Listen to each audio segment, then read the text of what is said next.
Most of us have had someone in our lives that acted as a coach and really made a difference in our lives. They came along at the right time with the right question, with the encouragement and support, and they prompted us to reflect more deeply on the challenges we were facing and help us draw out new insights about the situation we were facing. This type of coaching isn't just for sports teams or for educators.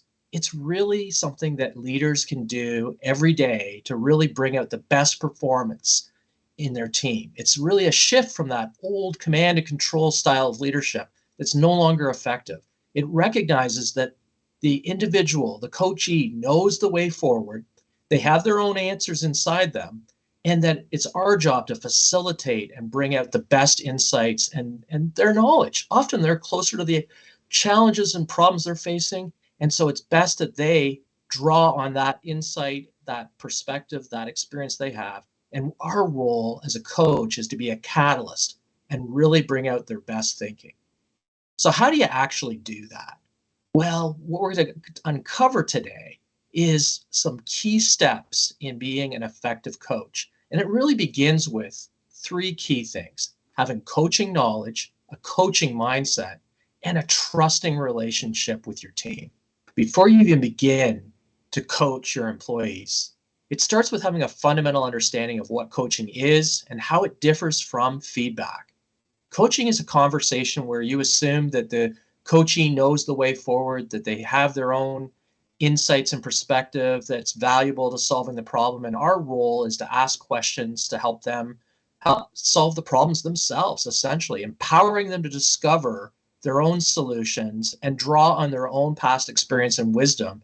And ultimately, we're really teaching them how to fish rather than feeding them a fish. So that personal growth is happening through a coaching conversation. So we need to first have some mastery of what are the skills around coaching. And on the other hand, when we think about feedback, it's not to say feedback isn't valuable. It's important skill. It's an important skill in our toolkit as a leader. And so often we do want to give feedback, and it's appropriate to explore past performance, past behaviors, break it into small parts, give some guidance around where they could do things differently. But sometimes that's not the best solution. It's important to consider a coaching approach versus a feedback approach as we think about the tools in our toolbox. Coaching is an important component of achieving goals as a manager because it really empowers and supports the employee to really draw on that past experience they've had and leverage that to solve problems in the future. It also really helps them to get clear on what they really want, again, by being a facilitator and helping them draw out their own wisdom. Despite the fact that we might think we have the best answers and the best solutions, often people will be more empowered, more committed, more motivated to act on something that they've come up with as their own solution, their own approach. And so our role is to unleash that and really empower individuals appropriately. But you first need to have a mindset. This requires a shift of mindset to really see employees as creative, resourceful, and whole, that they're talented, that they're capable of solving their own challenges and problems, and stepping back and really being that catalyst or facilitator and really guide the employee to find their own solutions to ultimately get results and improve performance. When we think about coaching, it's all about empowering employees to identify their own solutions for themselves. It's about helping them find their own source of personal motivation. When I think about coaching, it's that idea that you can't lead a horse to water and make it drink, but you can help the horse find its own personal source of thirst by asking the right questions and really unearthing what's really motivating the employee to move forward with whatever challenge that they're facing. Despite what our egos often tell us, that maybe we've been there, done that, we've got the best answers, we've got the best solutions. That's not what coaching's about. It's not about telling and selling. And honest to goodness, when I, often in the past have given people ideas and helped them try to solve the problem with my own solutions, those might be good ideas, but the ownership for those ideas is always diminished versus if I've asked a powerful coaching question and had the individual really come up with their own solution, that ownership for their solution is 100%. We really need to think about coaching also in terms of it being a relationship of trust. Trust is absolutely essential. Cultivating psychological safety, having a strong relationship where the individual really believes that you care about them as a person and you care about what they care about. That ability to have candor, an open and honest kind of conversation and dialogue, gosh, that's just essential. And if without it, it's really difficult to move forward in an effective coaching conversation. And when you think about it, having psychological safety, having that commitment to candor and open dialogue is essential to learning. It's essential to innovation. Okay, so we've laid out the foundations now, and you understand a little bit about what coaching is in terms of having the right mindset, building trusting relationships. What's missing now? Well, you're probably wondering how to do it. Like, what's actually involved? What are the steps? Are there a set of process steps involved? Well, there are some key ingredients. There are some steps that I'm going to share with you, and they're not a step 1, 2, and 3. It's a nonlinear model, but they are, I'll call it the essential ingredients of having an effective coaching conversation. At McLean Company, we've developed a flexible, behaviorally focused coaching model that really focuses in on those key ingredients, and we call them the 4 A's. They're about actively listening, asking powerful questions, ultimately having some action planning. There needs to be a clear, I'll call it now what, coming out of the coaching conversation. And there has to be an ability to adapt in the moment, have some real flexibility as you're navigating that coaching conversation. You know, when we think about active listening, the key word in active listening is active. It's all about being very engaged. It's about being 100% present. It's not allowing any of that self-talk or commentary to be rolling in the background. You're 100% with the individual. You're leaning in, you're asking questions, you're noticing what's really going on. In fact, you're probably listening with your eyes. You're noticing the body language, you're listening for things like emotion. You're listening for, as the conversation unfolds, what's got a little bit more energy, what might be a little bit more resonant or a little bit more dissonant for the person. And so there's I'll call it a holistic level of listening taking place when we're engaged in active listening. And, you know, when we look at some of the research out there from Zenger and Folkman, for example, they've discovered that individuals, really feel more listened to and understood and respected and cared for when, as leaders, we take the time to lean in, really pay attention in that very thoughtful and deliberate way I just described. So as you can see, active listening, it really goes hand in glove with the next A in our model, which is about asking powerful questions to really bring out those insights and valuable perspectives that the team member has. And so when I think about the heart of coaching, it really is about asking powerful questions that really facilitate bringing out those insights and understandings of what the real challenge is that the individual's facing. There's a skill to asking questions that we're going to talk about next. It's about asking open-ended questions that really generate reflection and insight. I always think about a great coaching conversation as asking questions that really bring out in the team member, sort of an understanding of what's really going on, the so what of it, what are the implications, and then leads to some kind of discussion around the now what. And in between all that, it might be asking questions that are really generating possibilities and ideas and solutions. Often it's important to focus in on questions like what, perhaps how, and perhaps use why a little bit less in a coaching conversation. Why often can promote some kind of, I'll call it perspective of defendedness in the individual versus what and how questions open up the conversation to a lot of possibility.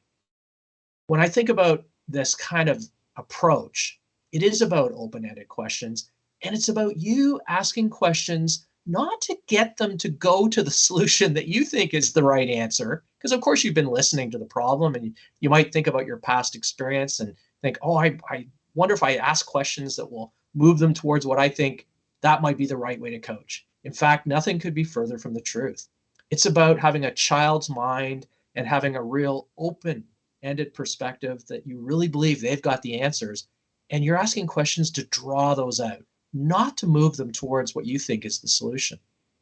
So, staying open and unattached, being curious, this is an absolutely essential perspective to bring to this I'll call it style of asking questions that we call a coaching conversation. So truly, there's a lot of different questions out there that are really useful, and it's like developing a vocabulary. The more questions that you learn that you can use in a coaching conversation, the more flexibility, the more fluid you'll be in a coaching conversation. When I think about some examples of great questions, they often start with, what's the real challenge here for you? What's most important for you? What has worked well in the past that you might want to draw on from your past experience? It's those kinds of questions. And so it starts with this belief that the individual in front of you, they know the way forward, that they are talented, they've got some experience, and our role is to really be a facilitator and bring out that best thinking. Moving on now to our third A in our model, action planning. When we think about the conversation we're having an exploration of what's the real challenge here, what are the implications. We've brainstormed different solutions and ideas and approaches. And then ultimately, we've got to converge on a set of actions we're going to take, the now what.